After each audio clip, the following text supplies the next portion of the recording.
ஊட்டியில் இன்றைக்கி வந்து கவர்மெண்ட் ரெட் அலர்ட் அறிவிச்சிருக்கு. கடுமையான மழை, பொதுமக்கள்லாம் பெரும்பாலானவர்கள் வந்து முடங்கிட்டாங்க. உள்ளூர்களுக்கு வரக்கூடிய அத்தியாவசிய தேவைக்குண்டான லாரிகள் கூட வந்து இன்றைக்கி எல்லாம் வந்து தடை செய்யப்பட்டிருக்கு, வரலை. இவ்வளவு ரெட் அலர்ட் அறிவிச்சிருக்கும் இந்த நேரத்தில் நேற்றுக்கு ஒரு சோகமான செய்தி வந்து உதகை மக்களை வந்து ரொம்ப துன்புறுத்தியிருக்கு. என்ன அப்படின்னா, கேரளாவிலிருந்து வரக்கூடிய ஒரு டூரிஸ்ட் ஃபேமிலி நேற்று வந்து அவங்க வந்த குழந்தையோட ஒரு 15 வயசு பையன் மேலே வந்து ஒரு மரம் விழுந்து அந்த குழந்தை இறந்துருக்கு. இதில் மிகப்பெரிய ஒரு சோகம் என்ன, கவனக்குறைவு என்ன மக்களுக்கானது அப்படின்னு பார்த்தோம்னா, நேற்றே வந்து கவர்மெண்ட் அறிவிச்சிருச்சு யாரும் வந்து வெளியில் போக வேண்டாம், அத்தியாவசிய தேவையை தவிர்த்து எதுக்கு போக வேண்டாம் அப்படிங்கும்போது நிச்சயமாக அது டூரிஸ்டுகளுக்கு நிச்சயம் தெரிஞ்சிருக்கும்.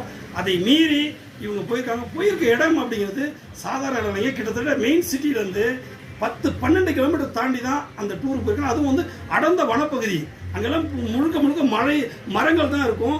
அதில் பேரே வந்து ஃபைன் ஃபாரஸ்ட், தெளிவான வனம் அப்படின்னு சொல்லியிருக்கோம். ஏன்னா அந்த மரங்கள் தான் இருக்கும், அடியில் வந்து எந்த செடி கொடிகளும் இருக்காது. அப்போ அதுக்கு பிடிமானமும் கம்மி. அந்த இடத்துக்கு இவங்க போனது வந்து மிகப்பெரிய ஒரு அசால்ட் அப்படின்னு நம்ம சொல்லலாம்.